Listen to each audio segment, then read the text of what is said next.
যে একে একে আমাদের অন্য ছাত্রদের আমাদের আমন্ত্রিত মেহমান আমাদের রাজ্যের ভাই রয়েছেন, মাওলানা মামুনুর রশিদ রয়েছেন, মাওলানা আমানুল্লাহ সাহেব ধারাবাহিকভাবে আমাদের ছাত্রদেরকে ভাগি করিয়ে দিচ্ছে, মোট 5 জনকে।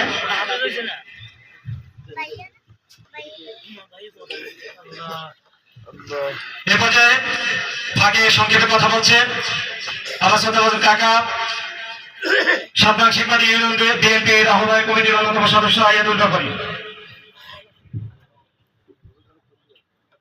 বিসমিল্লাহির রহমানির রহিম। আউযু বিল্লাহি মিনাশ শাইতানির রাজীম। বিসমিল্লাহির রহমানির রহিম। তাফসীরুল কোরআন মাহফিলের প্রাণপ্রিয় আমার যারা আসছেন সবাইকে জানাই আন্তরিক অভিনন্দন ও শুভেচ্ছা। আল্লাহ পাক আপনাদের শরীর সুস্থ রাখছে বিদায় আপনারা হয়তো এই মাহফিলে আসতে পেরেছেন, হয়তো হাদিসের কিছু কথা শুনবেন। দীর্ঘদিন আপনারা হাদিসের কথা শুনতে পারেন নাই, শুনতে পেরেছেন শুধু মাহফিল। আমি এটা নিয়ে দীর্ঘদিন প্রতিবাদ করেছি যে হইলে মাদ্রাসায় তাফসীর হবে, না হলে আমি এই ওয়াজ মাহফিলে আমি নাই।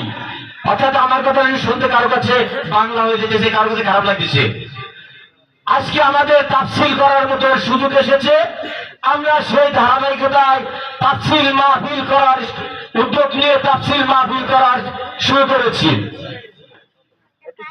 কিন্তু আমার একটা জিনিসে খারাপ লেগেছে, তাই না বললেই নয়, যে আজকে আল্লামা দেলোয়ার হোসেন সাইদি এই পিরোজপুরে আকাশের নয়নমণি ছিলেন নাম, তিনি ছিলেন বিশ্ব মুফাসসির কোরআন।